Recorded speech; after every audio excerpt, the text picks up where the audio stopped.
All right, hello. Hello. Welcome, guys. 2022 is upon us, which means a brand new year for Hello Hello. Yeah. Welcome, gents. It is so weird doing this again because we've taken like a good month off, I reckon. Maybe a week longer than month. Yeah. There has been a lot that's come up, you know. I am now in the middle of potentially moving out and getting my own apartment. So this has been a fun little time where we've been very stressed looking for apartments. You know, it's I do feel I feel now what everyone else feels when they look for apartments or when like their lease is up, you know, and you've got to do this whole hectic look at things. So it's been a time, you know, but I'm glad we're back. We do.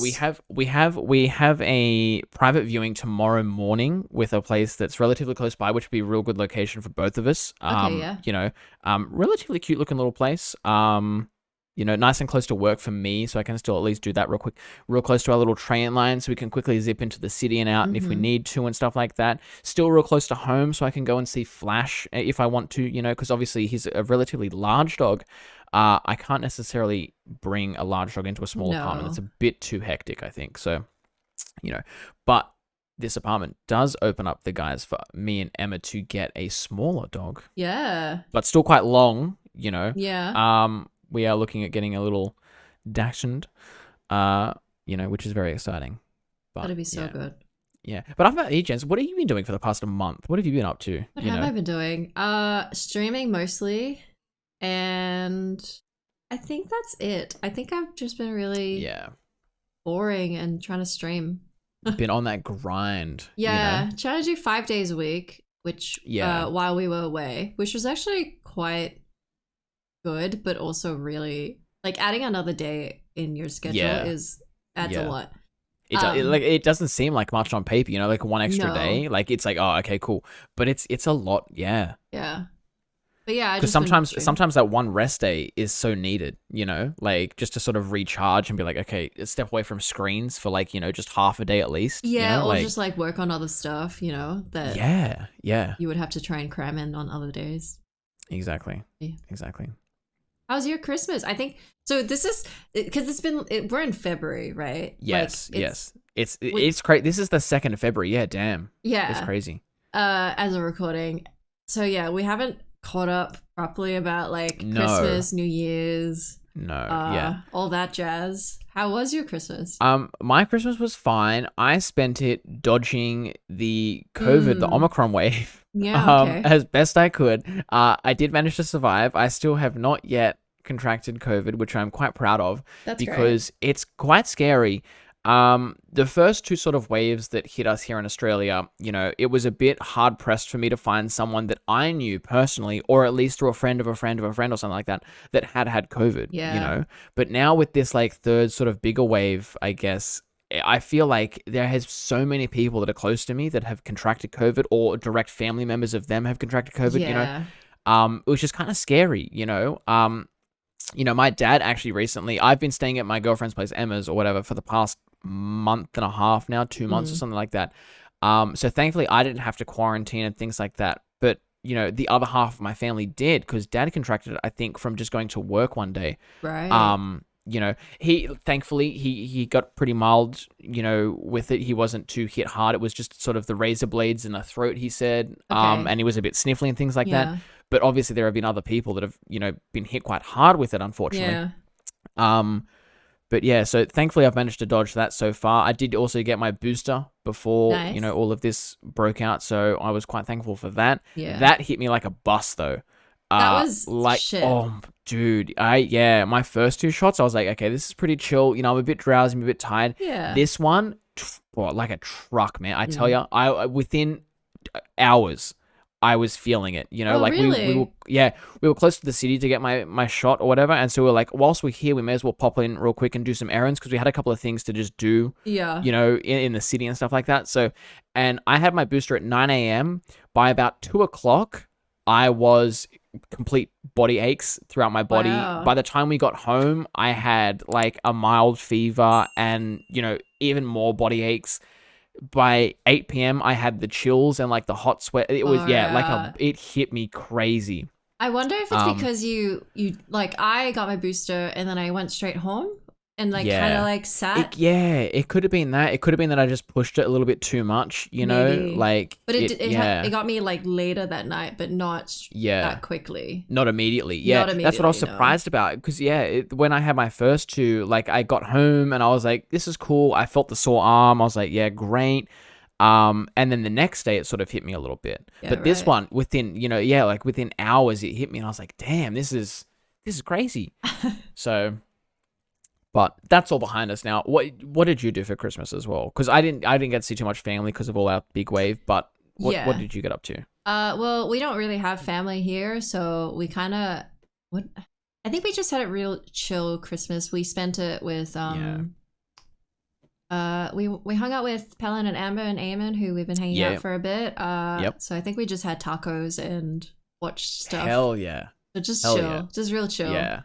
And same with New Year's. I think we did a pamper night and just watched shows. Yeah. Just nothing. Yeah. I think that was us too. Our New Year's, we didn't do anything too crazy. I think we sat at home and watched Netflix, honestly. The fireworks weren't on this year, right? I don't know. The fireworks, Sydney. they were on in Sydney. Okay. I did have a couple of colleagues from work actually go to the city, and they said it was eerily quiet. Compared, I guess it wasn't like dead quiet. There was still a good couple of thousand people there, obviously. Yeah. But compared to the past couple of years, where we obviously haven't had COVID impacting a lot of the things we do. Yeah. Sydney's been booming. Around those big events. And they said it was quite quiet. Eerily so. Yeah. So that was and then Yes, yeah. But I think a lot of people were in your position too, and they just had quiet Christmases, and New Year's and things like that. Year. I remember talking to a lot of customers saying, like, yeah, we're going to have some family over, but it's only like one half of the family. It's not like all conjoined and extended families coming over, like what they might typically do, or it was just having small gatherings with a couple of friends or neighbors and things like that. So yeah, it's, absolutely. But have you been playing anything during this time? Nothing too crazy. Because like I said, I've been staying at my girlfriend's place. I haven't actually had access to my PC. Because it's still at home. It's a bit of an effort to move it all over because like I don't have a dedicated desk here. I don't have, especially when you're just like temporarily just exactly here. Yeah. Like I don't want to move all my shit over, and that's it too. But I want to have to move it and then move it again. So I've just been playing my PS5 actually a fair bit. I've been playing a fair bit of FIFA. I've been showing Emma FIFA. Yeah. She's been loving it. I don't know why she found it so enjoyable, but yeah, she's been loving FIFA. We downloaded It Takes Two, so we're gonna try and play that together. Because I know that we've played it a little bit together, but I haven't actually played it with Emma. She wants to try Unravel. There's a couple of games that were, just sort of slogging through it at a little, a little bit here and there, but. Yeah, I haven't been playing too much, Yeah. But yeah, and it's kind of also been a bit of a dead time for game releases. There hasn't been too much coming up. The next thing we're going to talk about a bit later. It's our most anticipated games, but one of my most anticipated ones is Dying Light 2, which is coming out in just a couple of days here in Australia. Yeah, Friday day of release. Yeah, Friday this week. I'm super excited for that one, and I think that's going to be my first new pickup of the year. Right. I'm surprised you haven't jumped on Pokemon Arceus. Yeah, we talked a little bit about it last night when we were playing some Siege. Yeah. But I don't know, like I was excited initially, and then I saw a little bit of gameplay, and I was like, oh, this is very different, Right. And so I sort of I went at it with, cautiously optimistic eyes, and I still have that sort of vision for it. I'm still on the fence a little bit, but one of our friends, Gat, did get it, and he said he's been really enjoying it. And so that has been, and he's a relatively big Pokemon fan like what I am, and that's been giving me sort of a bit of a silver lining. And so I am probably going to go and pick that one up at some point. Maybe when I pick up Dying Light, I'll grab that one as well. But yeah, I just wanted to see what people thought of it first before buying it, because I didn't want to get sort of stung by, the beer goggles, I guess, of seeing this new game, be like, oh, exciting. Yeah. And then, immediately going and grabbing it and being like, this is actually kind of weird and I don't like it, you know? So it's quite a different take for Pokemon. It is so different. Yeah. It's like it flipped it on its head, you know? Like no Pokemon game has ever been like this. So that's why I was a bit cautiously optimistic. But I think it's paid off. I have heard a lot of people, other than our, you know, Gat or whatever, saying, a lot of people on Twitter have been saying they've been enjoying it a lot. You know, a lot of streamers I've seen are still playing it, you know, for hours and hours at a time. So it does, you know, leave me with a good taste in my mouth, at least initially. So I guess maybe in a couple of weeks, if I do pick it up, I'll give you guys my thoughts on it, you know, in another episode, because we're back to doing weekly episodes. So you can't get us out of your ears for another couple of weeks. Yeah. We should also mention that we have a blog. Yes, that was one of the things. That's one of the things that we did launch in our little break. That's why we probably took an extended break, because we were sort of building the website up and building up the blog and sort of, you know, planning it all out and stuff like that. So you can head to hellohellolive.com right now. It is live. That's where you can find like sort of all the extra stuff we're going to put up there. Anything that sort of comes out in a weird time slot, you know, that might not fit into our weekly podcast release schedule.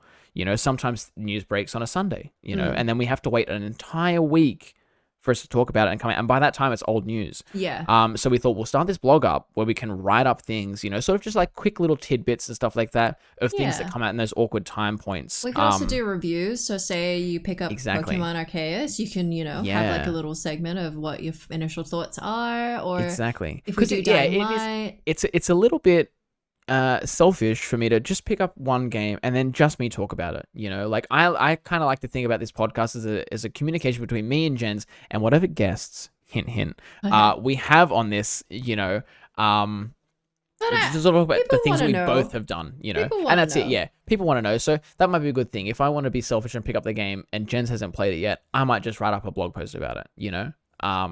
And same with Boba Fett too, because Boba Fett came out as we were doing our break over Christmas. Obviously, we would have loved to have talked about it weekly as each episode was coming out, but, you know, we were taking a little break, so we didn't do that. So what we're thinking is we're probably going to write up a big blog post about it, sort of maybe at the end, because there is only 2 episodes remaining. I think we might as well wait till the end and just give like an overall haul, because writing about each episode, I feel... exactly. And I won't go too much into it. I'll write about it, but yeah, we have a blog. Yeah. So hopefully you guys can check it out and I guess read in your own leisure. Yeah, that's it. And it's something else, because not everyone likes to listen to us ramble on for about an hour and a half each week. So, you know, sometimes people like to read, you know, which is great, because I have been wanting to get into reading more. But how's Dune going? It's going. Oh yeah, you know, you still it's going. I'm still going at it. The guy that I borrowed the book off, I gave him the book back because I did pick it up digitally on my tablet or whatever. Right. Because obviously, you know, like I might be moving, so I don't want it to get mixed up in all of this moving conundrum, and then I end up losing his, you know, his nice copy of the book. So I thought I'd give it back and play it safe. But yeah, I have been saying I took it a bit slow. Like if I find myself sort of getting stuck or struggling with sort of any of the terminology or concepts they use, I'm sort of like, I just take a step back and I really slow myself down, and I'm like, okay, let me just, you know, I'm not trying to blitz through it and just try and, you know, rush it and things like that. So yeah, I'm sort of trying to take it at a nice, slow and leisurely pace. But he did also say as well, just watch the movie. You know, it might help you a little bit, because I reckon.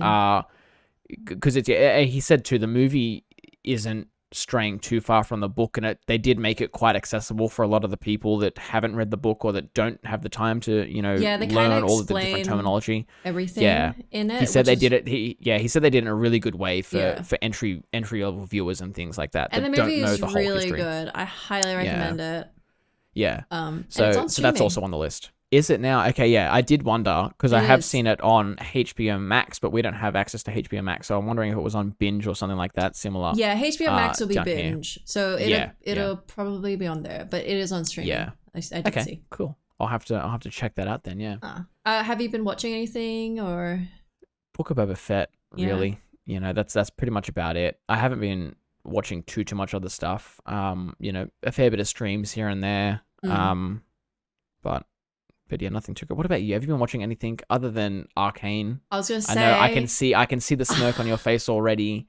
I've been watching Arcane again with Queen and Bryce, and they are fully in love. And now we'll be playing like Riot games because of it.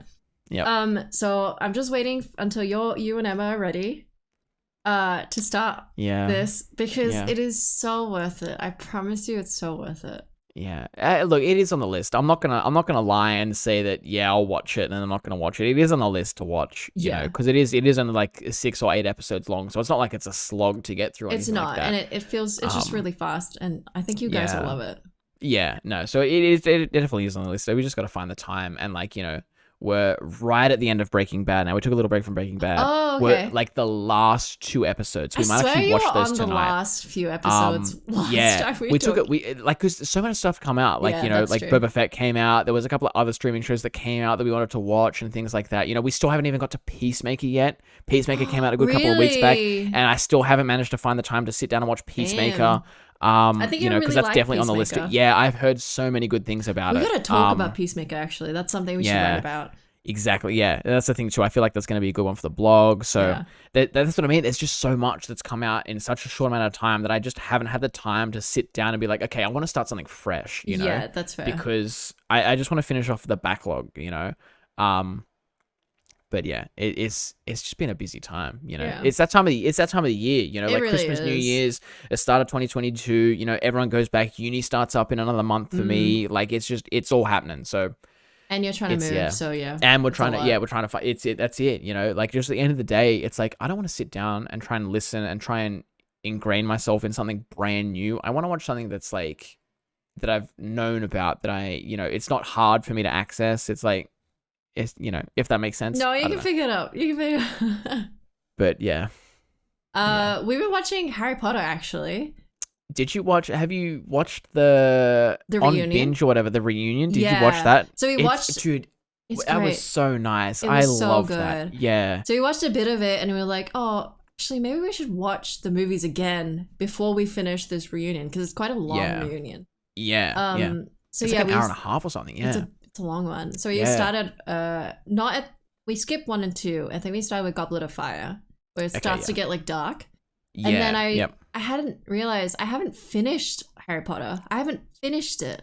No way. Yeah, so I the last 2, Deathly Hallows, Part 1, Part 2, I haven't seen at all. Damn. So that was all new to me, and I was like really excited because we were watching it all, and then it came to this. I was like, holy fuck. It's funny you mention that, because I've seen a lot of people on TikTok just being like, showing my friend Harry Potter for the first time, and they record like their reactions like at these big pinnacle moments throughout like all 7 of the movies or whatever they are, like 8 movies I think or something like that. Technically 8 because of Part 2.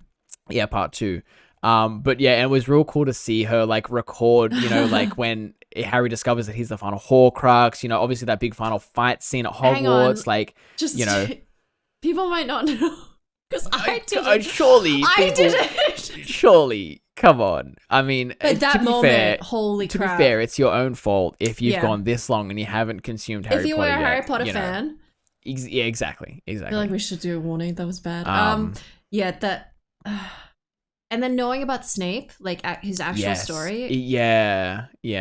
Heartbreaking. And it's so touching as well. Like when we watched the reunion, they did that little moment, for Alan Rickman or whatever, just as sort of a look back. It's so hard not to tear up and be like, damn, he was such a beautiful actor. He was, not just in Harry Potter, but in all the other things he was a part of as well. There was so much, like, he left behind such a legacy, and like, when they did the thing for I forget his name, but like the first, Dumbledore, Dumbledore or whatever too. I've seen them all. It was very touching to hear them talk about just how sort of like, upbeat and quirky and, just how positive he was as an actor and just as a person as a whole, it was just very nice, It was a beautiful reunion. It was. I found it quite amusing how they did the whole J.K. Rowling sort of conundrum, I guess you want to call it too. I don't know if they didn't, the amount that I've seen, they haven't spoken about her. No.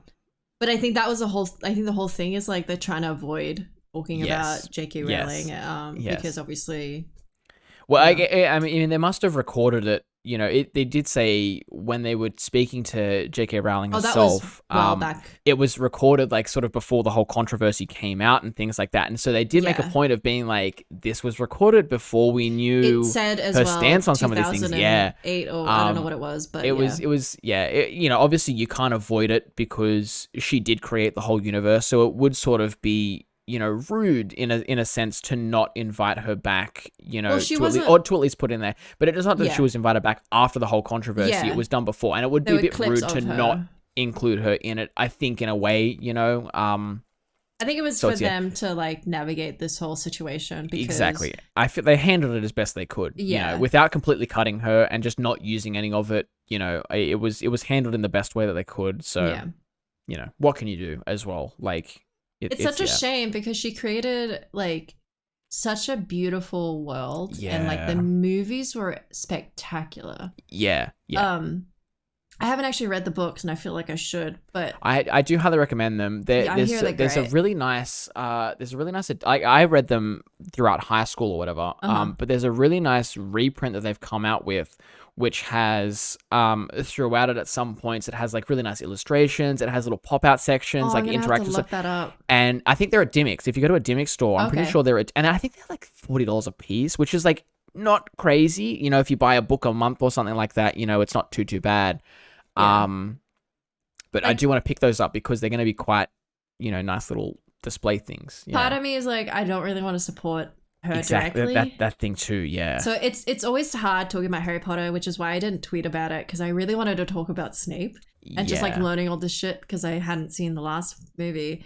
But at the same time, I know it's Harry Potter and the name of Harry Potter is always going to be tainted because of her, which also brings we will talk about it later because we're going to talk about our most anticipated games of this year. And there is a Harry Potter title that is coming out, which I actually am really excited about. And I think a lot of people are. Me and Emma have been hanging, like when we watched this like announcement, I think it was at E3 or something like that. We were like, holy shit, this is, oh my God. Because like, they did Harry Potter games, I think, but there's never been a modern one lately. So there's been like the initial first couple that came out for like the PS1 or the PS2 and stuff like that. The direct movie tie-in games, which, they're movie tie-in games. They're not outstanding. They're, they're good for the time probably, but you look back on it now and you're like, damn, And they weren't like, you wanted to be in Harry Potter. You wanted to be in Hogwarts. Yeah. So I didn't want to just replay the movie because I just came back from the cinema. I just watched it, Whereas this is exactly what the fans want. Yeah. But, like, she isn't part of it at all. No, but that's another funny thing too. When they announced it, they came out like a week or two later, Warner Brothers Games or whatever, and were like, J.K. Rowling is not a part of this in any way. We are completely doing this. No one thinks of that. No one remembers that because you just think Harry Potter. Yeah, exactly. That's the first thing your mind goes to. Exactly. And it's good, I guess, because people know how crap she is. Exactly. They're not going to let her forget it. They're not going to let them forget it, But I also think these creators are not associated with her and should still be supported. And I think they will be. I mean, and there's always that argument too where you can separate the art from the artist and things like that, as much as hard as that might be sometimes, there is always that sort of argument to these types of things, I guess if you are, because people are, people grow, like I grew up with Harry Potter watching it. And everyone in our generation did. Yeah, everyone would have, And it sucks when you grow up to an age and you learn sort of her stance on these things. It's like, damn, that's really disappointing. But it's like you grew up with Harry Potter, so it's hard. Like it's a part of who you are. It's a part of your life and your sort of development. As silly as it sounds as a person, no, it's true. Though. It's hard to cut that sort of part of you out because it's like, you grow up with it. So. But yeah, we'll talk about the games later. Yeah, that'll come up later. I think it's time. Yes. Because this is the 50th episode. Yes. And also the premiere for 2022. And the like premiere a double header. How did we manage that? What an incredible. I know, right? Yeah. We have our very first guest. Yes.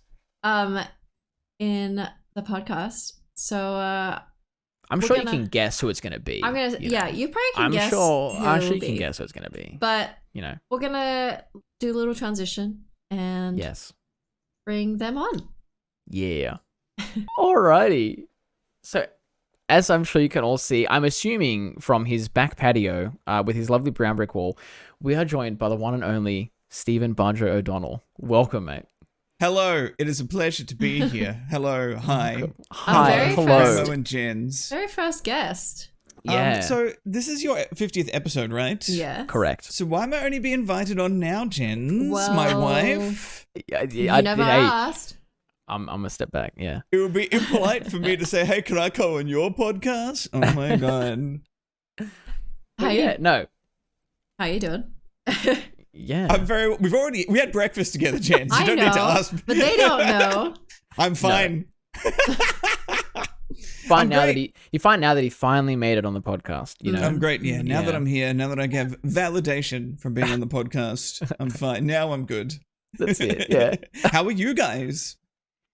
It's weird being back. You know, it's a month off and not speaking this long in this much detail is really strange. Yeah. But you have to warm up your mouth? I always warm up my mouth now. I go like this. I go.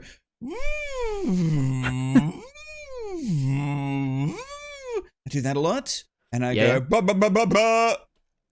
See, I usually, because I'm young, I usually just jump right in. Yeah. You know? Right. Like Yeah, I don't have that problem as of yet. You will. So you will. One day it'll come. Yeah, that's it. I'm waiting for it. You know, give me another 10 years, and I'll probably But, no. Well, welcome, Bajo. We did want to. We've done a little intro and stuff like that. We've caught up. You know, over our little break. But we wanted to invite you in because we're going to start to get to the nitty gritty stuff now. And having been in sort of the video game journalism industry for the good couple of years now, like sort of that's where you made your big start in, you know, in all this sort of stuff. Yes. We wanted to talk about, obviously, the sort of big news surrounding video gaming at the moment is all of these acquisitions that are happening. Everybody's buying everybody. Everybody's like nothing, too. Sucking everybody up. One day there's going to be one company. It's going to be called Video Game Incorporated.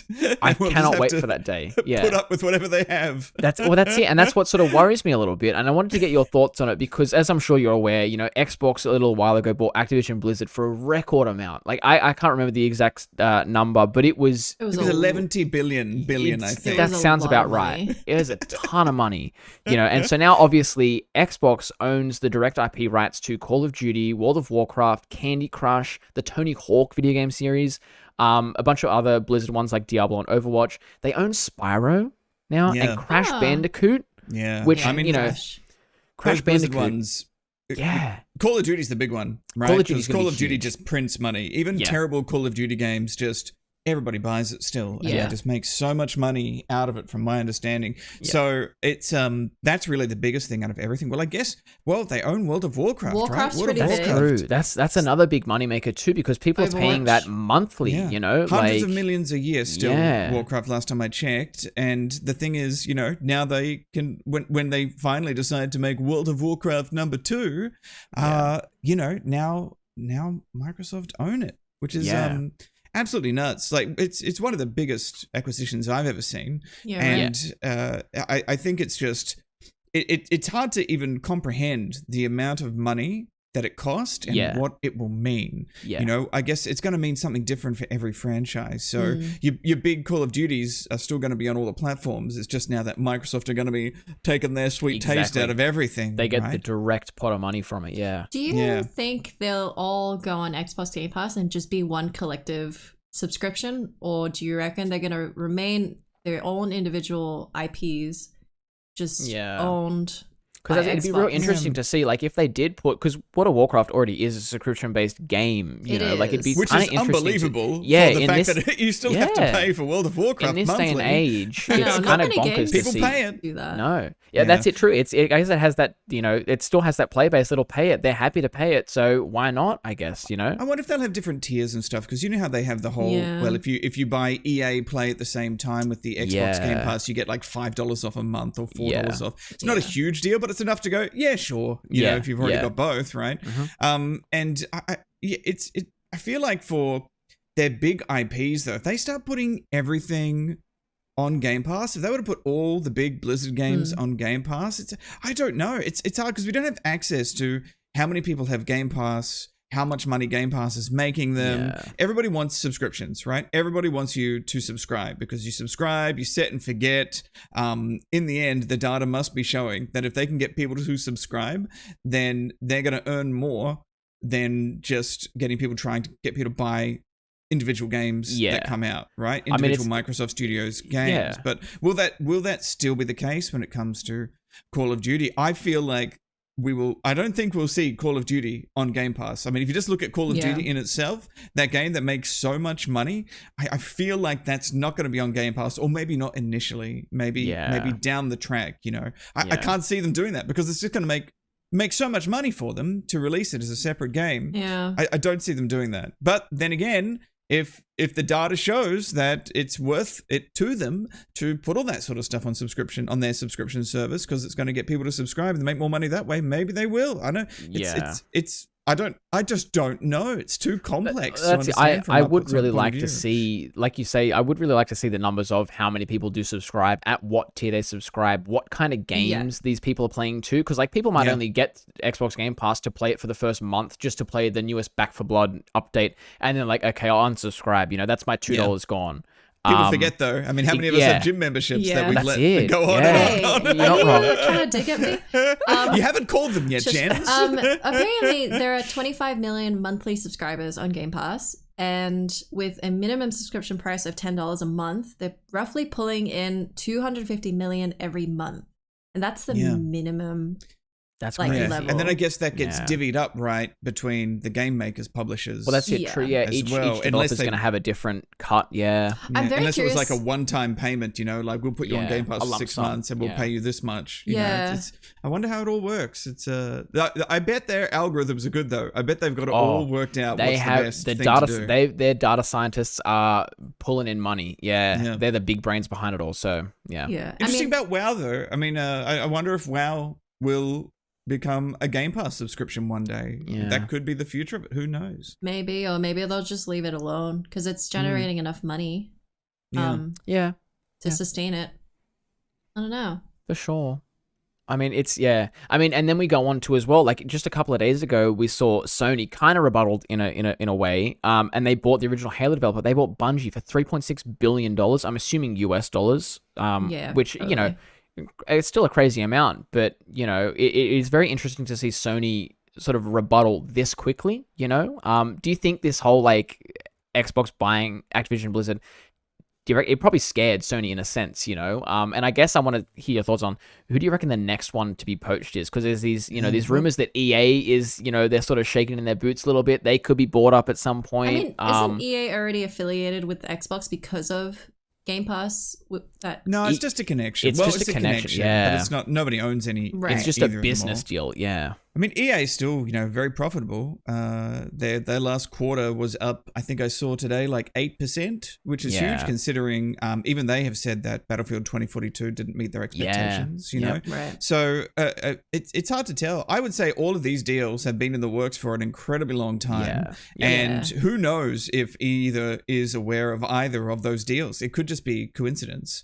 But it's quite possible, it's just Blizzard Activision is such a big purchase though. Like the Sony deal feels like, okay, yeah, cool. All right. Yeah, no, that's cool. Yeah, that's it. 3.6 billion. Like, yeah, that's cool. Exactly. But like, holy crap, that's tens of billions. Like it's, they're both massive deals, but I feel like they may not actually be very connected in a way. It's just, it's interesting that Sony would buy Bungie. I mean, Destiny must be doing well. It must be making a lot of money for them to purchase that developer and absorb that developer for that much. It's interesting because Bungie, were, they were pretty Xbox focused until the whole falling out, right? And I mean, so they've kind of changed sides. In this sort of write-up or whatever, it does say that Bungie will continue to lead its franchises and develop content for various platforms outside of its deal with PlayStation. So I guess there's still, obviously they're making, Destiny content for PC, for Xbox, for all that sort of stuff. But it does go on to say that they're also going to pursue multimedia entertainment opportunities outside of gaming. So they could be making like, a Destiny-focused, TV series or animated series or, it's not. It seems like it's not just about gaming. They're sort of pursuing other avenues. Which I guess that's what Sony's got. They've got all that film and TV side of their business, so they're able to take that IP now that they, I don't know if they technically own it or if they just have access to it. I don't know how that officially works, but they certainly would be able to take that IP now and do what they want with it, which is interesting. And I wonder if Destiny is big enough to be successful as a TV series or a movie. I guess Arcane shows that you may know nothing about the game, and the game has so little to do with the actual the focus of the story. Probably doesn't matter. I think it's going to be interesting to see what exclusive stuff happens. Like, will Sony release it on PlayStation first? Like all the tweets that I've seen and all the messages that everyone's like, yeah, cool. They're all very much, don't worry, guys, we're going to put this on every platform. I'm like, sure. I believe you to a point. Maybe it'll be eventually on the other platforms, but I guess it's having your game sell on your platform is great because it encourages people to buy PS5s, if they can find one. But then also by selling it on other platforms, you're getting just extra revenue, right? So I imagine there will be a percentage of the focus on, we want people to buy our consoles and focus solely on our consoles, but also we're not going to ignore this huge install base on all these other platforms that we make money from. We're just going to get a taste of it to get our $4 billion back. Because it's a very delicate balancing act of, you want to release enough like platform focused content or whatever that's exclusive to your platform that gets people buying your consoles, but you also don't want to release so much stuff that's just on your Xbox, for example, that all the PlayStation, because there's millions of PlayStation players out there, that's a huge sum of the market that you're not being able to access these funds from and things like that. So it's a very delicate balancing act between, do I release it purely for Xbox, or do I release it for Xbox for 6 months and then for PC and PlayStation afterwards, or there's got to be some kind of bonus for Sony players. There has to be some. They'll get something, whether it's exclusivity or a hat. The things that I've typically seen before with like these sorts of deals is like if FIFA, for example, sometimes they'll get new updates first, or like Call of Duty or whatever, you get like the DLC a month before Xbox or PlayStation do, or vice versa, like it'll probably be something along those lines, I would assume. Could you imagine getting a World of Warcraft expansion everyone else? That'd be pretty major. I mean, WoW isn't, it's not on console anyway, but still. No. Anyone who has the Game Pass maybe would get it. I don't know how they'd work that.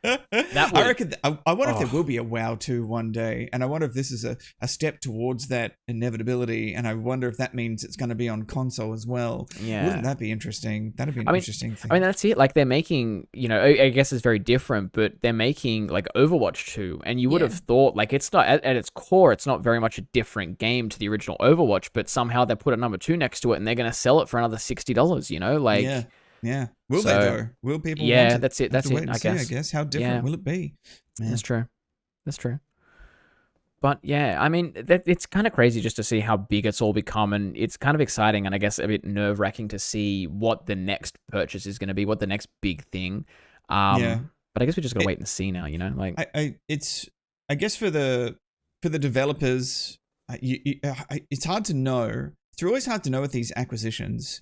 Is it going to be only good for like the people who are getting the huge bonuses at the top and have, the executives, have all the points and everything, or is it going to be good for everyone? And until these deals kind of play out and we hear from people that work there, you never know, because usually in acquisitions, areas get downsized, and I wonder if COVID's impacted these two big decisions, or if it's just completely separate of COVID, and it's just this is how the industry is going. I think I saw with this the initial Activision Blizzard one. I mean, we all remember the whole fallout that they had just a couple of months back. With all of the news that came out surrounding just how their business operates. Like how how sort of evil they are behind the curtains, I guess. And their stock prices, I think, plummeted, and obviously they're on sale. Exactly. And that's, I think that's why, sale. That's why Xbox and Microsoft did pounce at that time, was because it was a silly deal to pass up, It's like buying a whole house for 50% off. Like, it's easy money. Like, so, but so that would have definitely impacted it for sure. I guess at the end of the day, old mate Bobby, is probably going to come out of this all right. Oh, yeah. That's I think either way, he would have. He's laughing all the way to the bank. Yeah. I wonder if he'll just leave when the acquisition finally goes through and everything. I wonder if he'll just slowly exit out and cash his big checks and be like, well, I made a good amount of money there. Yeah. That's probably part of the deal. Like, we'll pay you out with this. I was going to say, yeah. Because I think that's one of the reasons why he didn't get booted from either way he's paid anyway, out. right? Because the payout was going to be too high. I think I read that. They couldn't vote him out because the payout to do that was so high. Yeah. So maybe this is like, we'll do it. We'll buy you, but the deal is you need to go after it's done with X amount, and that's it. Yep. Or I don't know.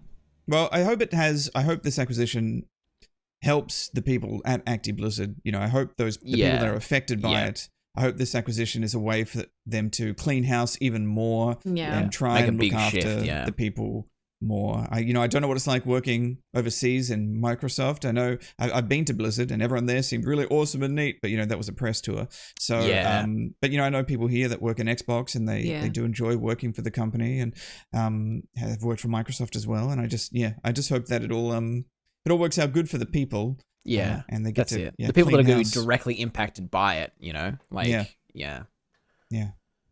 No, for sure. Well, I guess, thank you for your insight on that. But in a more lighter note, in the first episode of the year, we always go over our most anticipated releases of the year. Can I interrupt for one moment? You're right. Someone is banging incredibly loudly on the door. No, that's fine. Go for it. Okay, no one's at the door. Someone's hammering.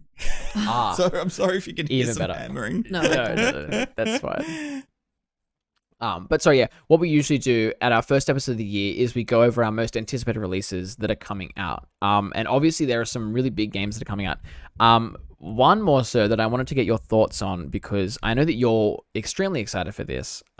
It's the next sort of addition to the Soulsborne series universe, I guess. Nothing else exactly, and that's what I wanted to hear. I wanted to know for Elden Ring, do you think it will be perceived, in the same sort of light as all the other Soulsborne games? Because I've heard some sort of, I guess, fans that are a bit concerned that they're making it accessible, for a lot of other players, and they're not making it as brutally hard as what some of the other Soulsborne games have been. And I just want to hear your thoughts as to, how it might play out. I don't know. Well, I've played about 5 or 6 hours of it, and I had a great time with it. It's definitely different. It encourages you to use magic a lot more, and I think it encourages you to experiment with weapons more, which is the one thing that Souls, I feel like, isn't very good at, because normally you get one weapon and maybe try a second and then they're your weapons for the whole game because you put too much into it, at least in your first playthrough too, So the open world of it though is really interesting because it seems like each zone is quite dense because the demo that I played, after 5 hours, I've seen quite a lot here and I did quite a lot of exploring. I felt like I'd seen most of the bosses. I assumed I'd missed one or two. And then suddenly all these videos come out and I feel like I've barely scratched the surface. So I feel like each of these little zones might actually be quite dense and quite populated with little mysteries and bosses and different sections to explore. So I think it's going to be quite a dense game.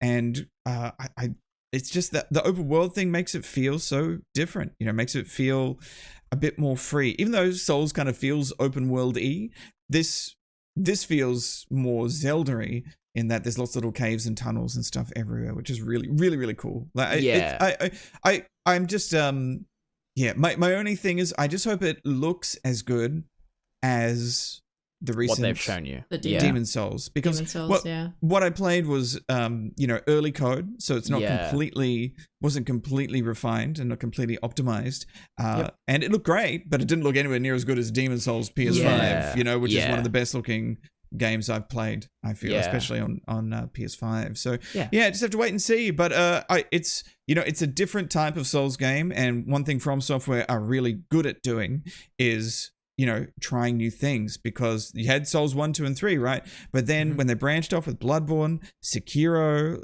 and it they're just very so at the core, they're very different, But also with that DNA that challenge. The soul of all. Yeah, the soul of it. Yeah, Jenz, I get that. Very good. The DNA is all in there. So that's very exciting. So that's definitely what I'm most excited about this year. But holy crap, it's such a busy month just this month. But also, there's so many cool things I forgot about this year. The Callisto Protocol, which is by the Dead Space devs.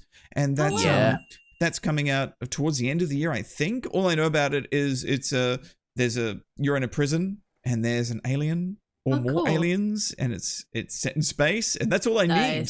That's that's all I need. But I don't think it's going to be zombie alien thingos, weird zombie space things like Dead Space series. I think it's going to be a proper alien, scary horror kind of thing. Kind of like Alien Isolation, maybe. Yeah, but hopefully, I would say, but more combat focused. If it's anything like Dead Space. One of the great things about Dead Space was how you would it was basically Resident Evil in space, Dead Space, and the way you would kind of choose to get rid of one weapon, and so you could upgrade another, and you're always running out of ammo. Just proper survival horror, really cool. So I'm so keen for that, but I haven't seen a lot on it yet. Besides that, I mean, that's it too. Like when I was looking up this list for, to sort of make this list, there were so many things that I had just completely forgotten about that was coming out this year. Like, because you obviously remember the big three, that you're very most excited for. Like there's Dying Light, there's Elden Ring, then maybe Lego Star Wars, because I've just seen all the Lego Star Wars news come out. But like going over the list, I forgot that Tunic comes out this year, which is like this little cute, like old school Legend of Zelda looking thing with a fox. Cute. We get Starfield apparently later in the year. Starfield is Bethesda, right? Their first new IP in 25 years. Yeah. So their first brand new intellectual property, creating a whole new world in so long. Yeah. Skyrim in space is all we can assume. I did right. I'm cautiously optimistic about it because I love sort of exploration games, just as a whole. There's so much fun just explore new areas, and so to see it done in space is kind of exciting, Did you guys play the Outer Worlds? Either of you play that? I played a little bit of it. Did you play Jenz? No. Was it good? Yeah, it was great.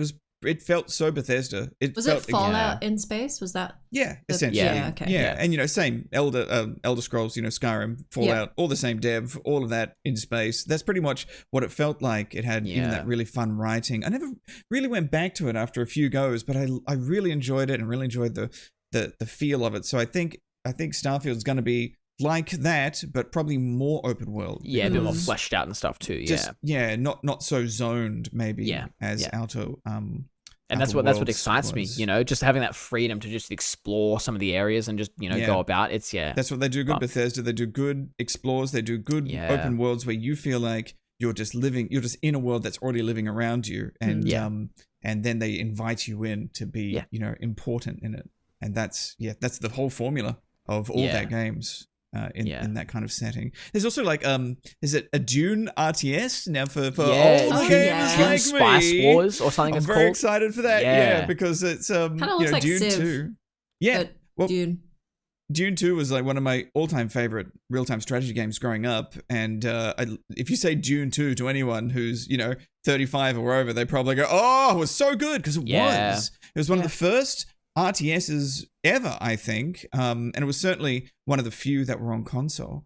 And even though RTS started on a console, but it was just incredible. It really opened up a whole new genre to me. You don't get a lot of RTS anymore. There's just not much of it around. You got Age of Empires 4. Yeah, that's about it at the moment. For the last few years, there's only been like a few indie ones here and there, which have been pretty cool. But we don't have any new StarCraft, or anything like that. I think even being 24 years old or whatever, I think my first fond memory of playing PC games was that copy of Age of Empires that I got out of a Nutri-Grain box. Yeah. And I distinctly remember launching that for the first time and being maybe 6 or 7 years old and being like, I don't know how to play this. I just played Mario Kart on my N60. What is this? Why do I have to remember numbers and But it was so fun. Once I figured it out, I was like, damn, this is great, I love those games. So Spice Wars does excite me, and it's cool to see them sort of expand on this Dune universe. Now there's a whole Dune, revival that's coming about with this movie that came out a couple of months back. They're making another one.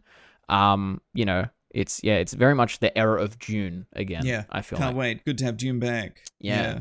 I totally forgot. Also, there's a Lord of the Rings game. Yeah, Lord of the Rings Gollum or something it's called. From the perspective of Gollum. Yeah. Of all Is characters, it going to be like Oddworld? Is it going to be a weird kind of? Oh, maybe. Of all the characters you could pick in the Lord of the Rings universe, they went with Gollum. But I love it for that. That's great. Like, people love Gollum, so it'll be exciting to see what they sort of do with it. Like, do you have to find the ring? Like, I assume it's probably something along that, or maybe you've already got the ring, or do you like you're do navigating quests? some separate adventure? Yeah. What are so Gollum's much abilities potential. besides talking to himself? I'm looking forward to the performance aspect of it, But yeah, I wonder if they're going to do a real cinematic kind of story for Gollum, pre and post ring kind of thing. It'd be so cool if they got that actor who mocapped Gollum to do it, because he was amazing. Yeah, Andy Serkis. Andy Serkis, I think it was. Yeah. He's great for it. Yeah. I'm also in that kind of realm, even though there's been so much controversy with J.K. Rowling and how awful she is. The Lord of the Rings Hogwarts game looks amazing. Lord of the Rings? Like, the Harry Potter game. Yeah. We Just spoke so about good. Harry Potter earlier because we've been rewatching the films.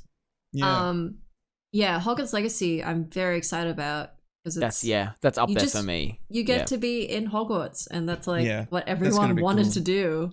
And it sounds like they shuffled out the was it one of the lead devs who was also saying some pretty horrendous stuff. Oh, really? I think I remember reading about that. He's left now.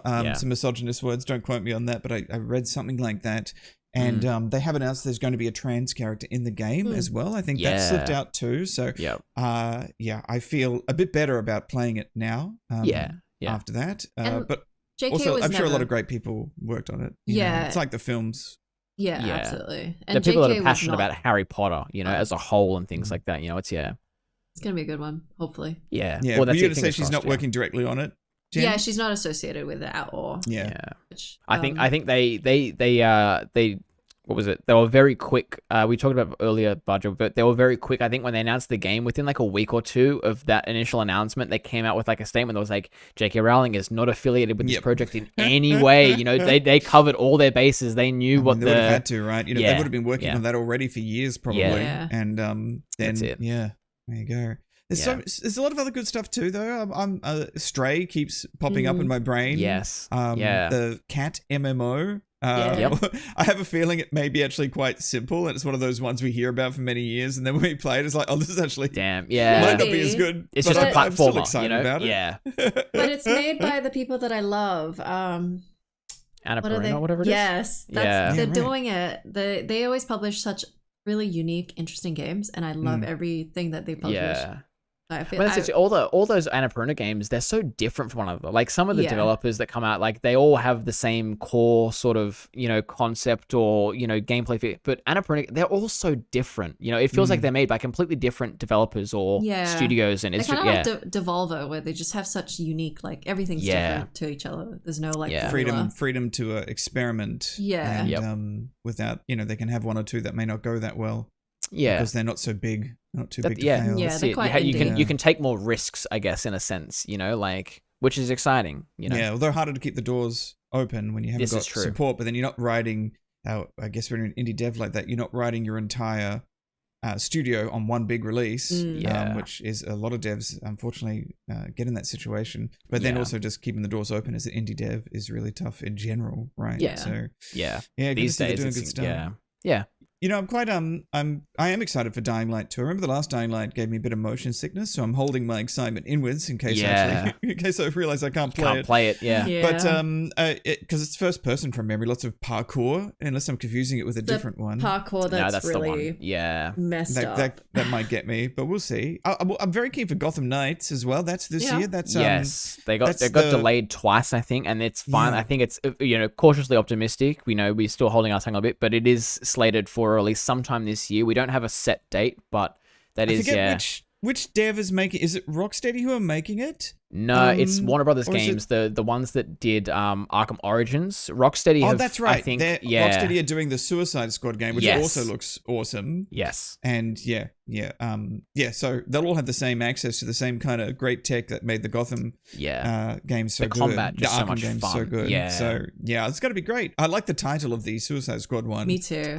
Kill the Justice League. Yeah, what a great, long, crazy, in-theme title. It's great. It seems like it's going to be the sort of DC DC, I guess it's a really simple way to put it, but the DC version of the recent Guardians of the Galaxy game that just came out, it looks like it's just going to be a ball of fun. They're not going to take it too seriously. They know what they're developing. It's a game of characters that are quite evil and humorous, so it looks like it's going to be a ball of fun. are latching on to Suicide Squad and making it good, because the Peacemaker series is very good. That has just come out, and the last Suicide Squad movie was awesome. Like, they had these great characters, but that first Suicide Squad movie just fell apart for a whole bunch of reasons, and it was such a shame. It broke my heart being such a DC fan to see these characters that I know and love just not pop. When they've got so much to draw There's so from. much But they potential, corrected it, and so it's good to see them, latching onto this and pushing forwards. Keen for that. The only other one that really sticks in my mind is, I do want to play GT7. I'm excited about. I like racing games, and it's been a long time. The last GT game I played, I think, might have been a GT arcadey one, or it might have been, there was a GT game that came out where half the textures were like PS2 textures. And the other half were PS3. There was some weird thing where it was developing cross generations, and they kind of didn't update. It was something like that, and I was like, and then I played a PSP one which didn't even have any sort of campaign. It was just you just pick cars and go around tracks and just enjoy it. And so that's not fun. So I'm not a huge GT guy, but I'm excited to see like a modern GT. I've never played it, but I'm very excited for this GT. It looks great. It looks beautiful. Oh man, just to get it on your rig, Jenz. I know. Yeah. I have to test that out. Yeah. It'll be fun. The only other one is there's one called Day Before, which is, I think it's Day Before or The Day Before. And that one, it kind of looks like Division meets Days Gone. Oh, so like a co-op Days Gone. Yeah. It's not something that I'm like, whoa, look at that. But it just have a zombie game in an open world. I can't remember in co-op. I can't remember the last time I did that. I'm assuming it's co-op from the footage I saw. It looks like it was a 4-man co-op at most, I think. Yeah. Yeah. So I'm keen for that too. It's going to be a great year. It's going to be a great month. It's going to be a busy year. Yeah. There's a ton coming out. We also got that. Last year felt pretty lukewarm to me. Sorry to jump in there. No, you're fine.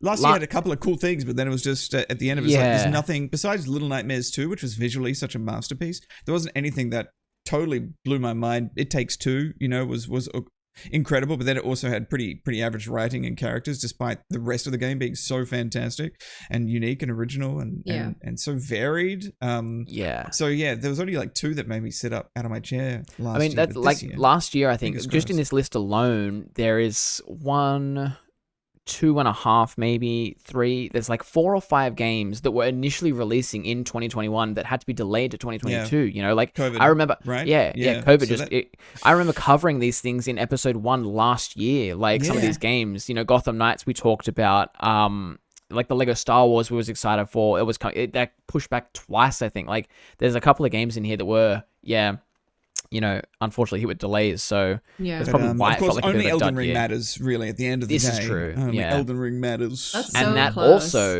also did get hit with a weeks. delay. Like it was, it was meant to come out like last week, I think. Yeah. I'm glad it didn't. End of last year was so busy. I'm glad it got delayed. Yeah, so that's it. This year can be all about Elden Ring, which is going to be great. Just year right of from the Elden start Ring. of the year. That's- All year. And Kirby. Because that's also, we're getting a new Kirby, and I'm actually really excited about it. I cannot wait for that game. Because it's kind of like the next Mario Odyssey that we've been wanting. Super Mario Odyssey is my favorite game for the Switch, I think. And so when they released that initial trailer for Kirby and the Forgotten Land, and it looked like a Kirby version of Super Mario Odyssey, I fell in love. I was like, I'm already sold, and then they announced just like 2 weeks ago that it's going to be co-op, and I was like, Emma, we're going to play a Kirby game together. This is going to be exceptional. Like, Jenz will have to Kirby it up. I relate a lot to Kirby. Kirby eats a lot and eats fast. Yep. And that's something big that inhale I can monster. identify with. Just inhaling it. And hopefully this year we'll also get Breath of the Wild 2. Yeah. That would be You've been massive. really enjoying Breath of the Wild lately on stream, Jenz. Well, it's like Kid Souls. It's like the baby Dark Souls that maybe can lead me down that Dark Souls path. Is that what you like about it? That it's really challenging, it's a nice but also like a friendly world where if you die, you don't lose everything. It's like cute and like the bosses remind me a lot of Shadow Colossus. Yeah. Yes. And that's gorgeous, and like they're tough, but not like Dark Souls tough. Yeah. It's a fair challenge, like it doesn't slap you around for 2 weeks at a time. It's like it'll take you a good couple of goes, but eventually you'll get it, you know? Like, I like that the puzzles require you to sit and really think about it sometimes. I love the puzzles. I love that that's an element in the game as well. I do get exhausted by that sometimes. I just want to go out and, harvest things and make gear, but that's not what Zelda's ever been about. It's not about that. It's about the puzzles and about exploring and about backtracking and all that kind of stuff. Find the right key for the door, all that kind of stuff. Yeah. But the way they drip feed you abilities and ideas is so smooth in that. So it's really fun watching you play this, Jenz, and discovering. I think that's why the shrines, like, as much as they can be annoying if you don't like puzzles, but I feel like they're so good at teaching you slowly, like, if you come up against this enemy, this is what you should do, or teach you the ways how you can use magnesis or using water, ice, and it's worth doing it. The rewards are really good. The rewards are good, and that's how you get armor and like weapons, but also it's just like it's like a way to tell you, this is how this ability works, rather than go fight this person. I don't know how you're gonna do it. It's like a game-long tutorial. You don't get that 30-minute tutorial right at the start, and then by like the 2-hour mark, you're like, shit, I've forgotten what that control was. It's like you're getting taught the entire way throughout the game, and just reminded, like, hey, don't forget you got this tool in your pocket. Like, they did it really well. So I'm very excited for that one too. That's definitely on our list. Hopefully it does get released this year, because that still is a bit up in the air as to when it might come out. But there's no date, so there's no hard date. So I feel like no hard date, probably next year is what I feel for everything. Yeah. Well, I think a lot of people are rumoring if it does come out, it'll come out the same time that the original Breath of the Wild was, which I think was towards the end of the year, like when they released the console. From memory, don't hold me to that, but people are speculating around December sometime or Christmas release. So yeah, okay. It's probably around then. Maybe they'll launch a new Switch alongside it. That is also a rumor that I have heard. Yeah. This is probably going to be one of the last years for, this current Switch, and its release cycle. They're probably planning to start phasing that out within the next year or two. But will they just do like the Switch 1.5? Will they just be like that? Because they kind of did that with the 3DSs, and it was fairly successful for them. Yeah. So here's the 3DS, 3DS 2, 3DS. So 3DS 3D, 3DS Max. The 3DS, had all these the different plus names ones, for whatever. Them. And it's like things just run a bit better on it, because I feel like the jump in visuals from the Switch, which honestly looks great for its power, battery to graphics ratio, I feel they're not going to be able to squeeze much more out of that without making it a bit heavier to have more battery. Yeah. Obviously, I'm talking outside my area of expertise. I'm not an engineer. But I don't think the jump from the Switch to the Switch 2, it would be that big. It would be big enough to... Yeah, I feel like they're going to maximize previous games and do a 3DS with the Switch. We're just going to get slight updates. Yeah. Or maybe, like the PS4 Pro version. Model. Yeah. But I think that's what they're already doing with the OLED. It's like, it's a good upgrade, but not worth it if you already have the Switch. It's like, you might as well wait for the next generation of the Switch to come out to then upgrade. I feel like that's how they're going to do it. I like that we don't have to wait for Bluetooth for that. Oh my God. I can't believe that was an update. It was insane. Still bugs me. It was already there.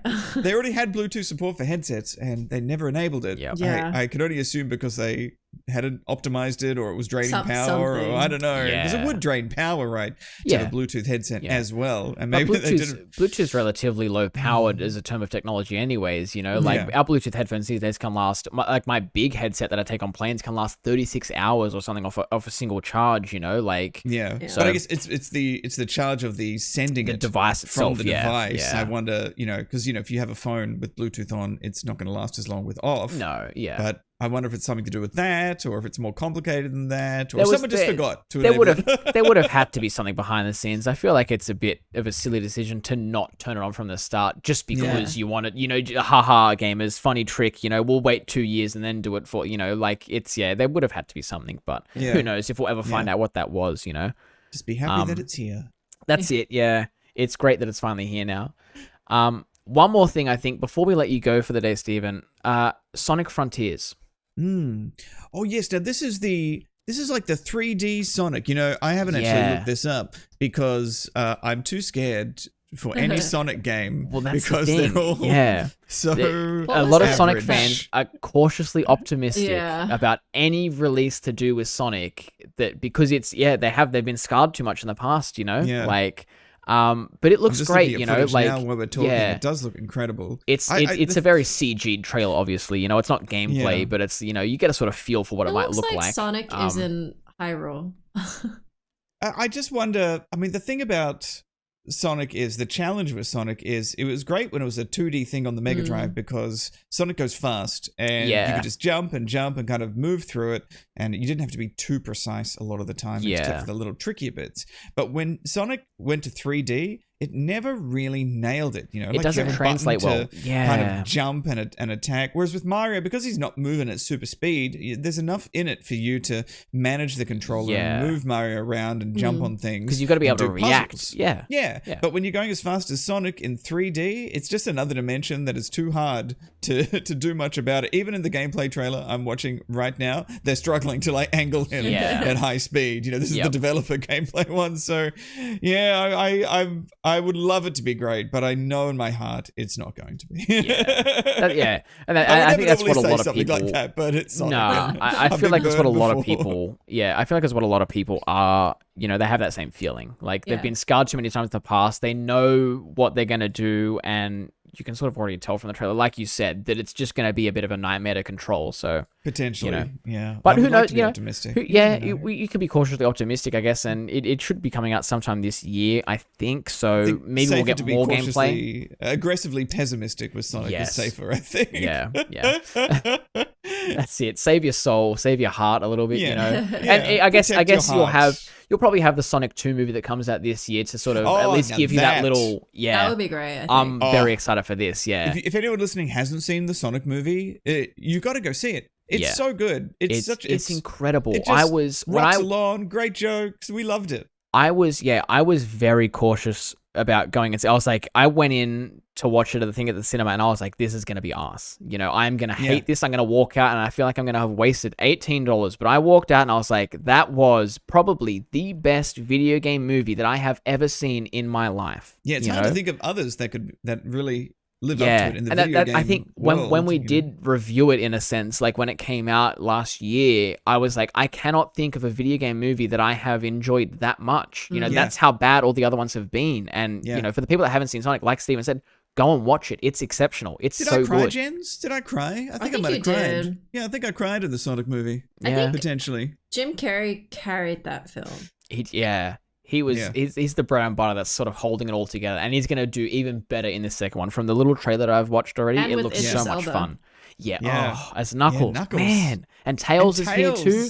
Tails is adorable in it. Oh. And who else? You know, they're probably saving a bunch of other little treats for all the Sonic fans in there. There's probably going to be the rest of the Sonic family appearing at some point. You know, like there's as someone who's a huge Sonic fan, I know there's someone called Coco, and the rest I can't remember. The unimportant family. I think there is a Cream. Yeah, that sounds familiar. But no, thank you for joining us, Stephen. It's been a treat to have you on for this week. Hopefully we'll have you on some point in the near future as well. You know, thank you for finally inviting me. You know, please. Oh, Jenz's pleasure. You know. But yeah, no. Hopefully we enjoy Elden Ring when it does eventually come out in the next month. You know, it's only what, 23 days away now. 2 or 3 weeks. Yeah, that's it. Yeah, very exciting. But yeah, you can check Steven out at twitch.tv/Bajo and everywhere else. You know, just search Bajo. He's out there. He's doing his thing. You know where to find him. But yeah, so thank you, mate, and we'll chat to you soon. Me. Yeah, bye, guys. See ya. See you soon, gents. Okay. I think that's going to be us from this week, though. Then, Jenz. I think we've covered everything we want to talk about.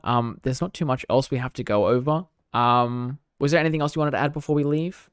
No, nothing for me, I think. Thank you, as always. No, nothing from me either.